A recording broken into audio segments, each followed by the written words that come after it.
Hey, how's it going, fight fans? Welcome to mindforcombat. If this is the first time you checked out my video or any of my content, firstly, why don't you consider joining my fight community by hitting the subscribe button and joining in with the conversation below. And this is a video that actually materialized from the conversation below. So firstly, big shout out to my G, Bradford Lad. Bradford Lad, I really appreciate you, man. You comment on most of my videos. You, well, not most, all my videos. You supported me for a long time now. You've been supporting me since the Henry Cejudo fight, and you're a G. This is the second video idea that you've given me, and I really appreciate you, man. So I appreciate everyone who comments in my section below. All of you guys mean a lot to me, and I always take on board any feedback you guys give me. I have very limited knowledge when it comes to technology and recording systems and video editing, but what I do know about is fighting. I've always known about fighting, and that's what I love about this channel, because this channel, what I've created here, is literally just based around my knowledge and each and every single one of you guys' knowledge about fighting. So thank you, bro. I appreciate you, man. So let's go into this video. This video is going to be 5 fights that I'm looking forward to in the month of March, and these are going to be 5 incredibly exciting fights that I think everyone should tune in. And now, preface, these are not just UFC fights. I'm an MMA fan. MMA is bigger than just UFC. And when I'm asked to say which fights I'm looking forward to in the month of March, I'm going to be talking about the whole scope of mixed martial arts beyond the UFC. So if you're only a UFC fanboy and it's the first time you're checking out my content, you probably don't want to watch this shit. Yeah. So, anyways, let's get into this. So, I've written it down here. I've written down the fights here, just obviously the fights here to remember. So let me go through them. Okay, so obviously this is in no particular order. I'm not doing the top 5. This is the fight that I'm most excited about. This is the 5th fight that I'm 5th most excited. No, it's just fights that I'm excited about in no particular order. Okay, so firstly, Edward Folayang is going to rematch Shinya Aoki.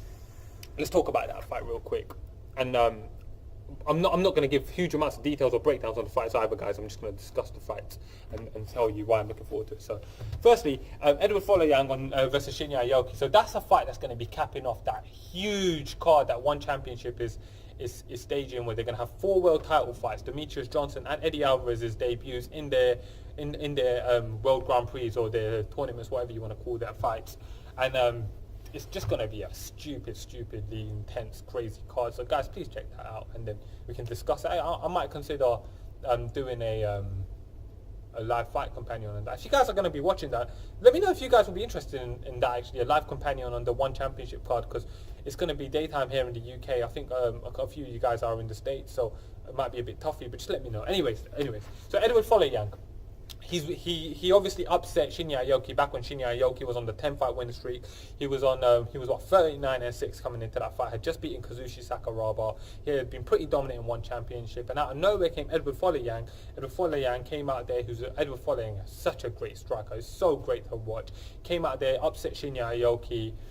He then went on to lose his belt to Martin Nguyen.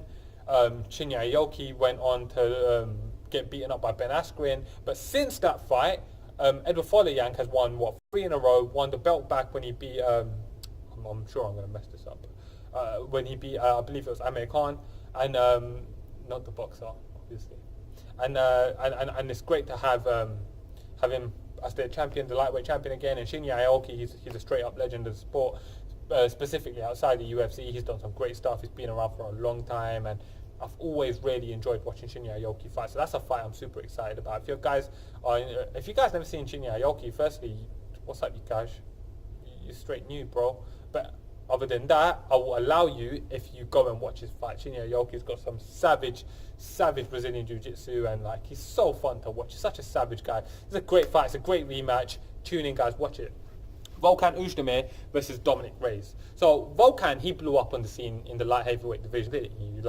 He literally came in, beat OSP by decision on short notice, knocked out Misha Serkinov, who had a ton of hype behind him, and then he knocked out Jimmy Manuel when he was on a 2-fight win streak. And that really put him in the forefront of the position when John Jones tested positive again for Volkan to fight Daniel Cormier. And that was kind of crazy the way that worked out. Obviously, Daniel Cormier dominated him, but Volkan's a fun fighter. It's a fun fighter to watch. And he's fighting a guy who I think is truly one of the best. I think he's a better prospect in the light heavyweight division than Johnny Walker. That's just my opinion. It's a very subjective opinion, of course, but I just feel like Dominic Reyes has such a high ceiling. He's got such a well-rounded game. He's young. he carries power, he's got good stand-up. And this fight is really important because if Dominic Reyes can get past Volkan, that makes him 5-0 in the UFC. Having beaten Volkan and OSP back-to-back, those are both big deals. And then you got to be considering him, well, what's next for Dominic Reyes after that? Maybe a number one contenders fight, maybe a fight with Thiago Santos if he can get past. Or will Volkan be able to bounce back and get back into the winning way, and then maybe he can go fight someone like Thiago Santos? That would be a fun fight. That's a great fight in the light heavyweight division. The light heavyweight division is in need of intriguing fights like this. Is a great fight. So that's another fight you guys should tune into. Now here's a fight that I'm definitely going to butcher the names. So if you guys are Brazilian and you're hearing me pronounce this name, I'm from South London, so show me some love, bruv. Like, allow me in it. Like, chill in it. I'm sorry, I'm going to ruin this name, but allow me, bro. Elizeu Zaleski dos Santos versus Curtis Millender. So dos Santos is a friggin' goddamn savage. He gets some of the most brutal highlight KOs. That victory over Sean Strickland, my goodness, and I think a lot of Sean Strickland. He's a great fighter. He's fighting Curtis Millender. Well, firstly, dos Santos is on a 6-fight win streak. He's 20-5 since he lost his debut, and he's just been on a tear. So you got him on a 6-fight win streak with some great stand-up, and he's taken on Curtis Millender, who's 3-0 in the UFC. Just got past Sierra Bahadur. They're going to be an interesting breakout position in the top 15 of the UFC's welterweight division in 2019. The winner of this fight is going to put themselves in a very, very good position to get a big fight next. It's going to be a fun fight. It's going to be contested on their feet, and I think that's a great fight to look forward to. Here's another fight going back to our one championship card that we was discussing earlier. It's the trilogy between Bibiano Fernandes taking on Kevin Belingon, however you say his name. You've gathered by now, I'm probably not that good at accents or names. But that's going to be a great fight. That's going to be such a fun fight. So if you guys didn't watch the last fight on One Championship, that was such a dope fight. I watched the One Championship while I'm at work because it streams live on the app, and I'm in the office. So I just put it on my phone and I put it right in front of my computer while I'm working. I ain't doing no work then. I ain't doing no work, blood. I just there watching the fights. The fights were nuts, and that fight in particular, you're watching him doing all these cartwheel kicks and mad kicks here, and all the crowds like that was such a great fight. And Bibiano Fernandes, for his part, didn't look like a 38-year-old man. He's in great shape. He was getting the takedowns. When it went to decision, it was really difficult to have known who was going to be the winner. I thought Kevin should have gotten the win just because I felt like he got the more.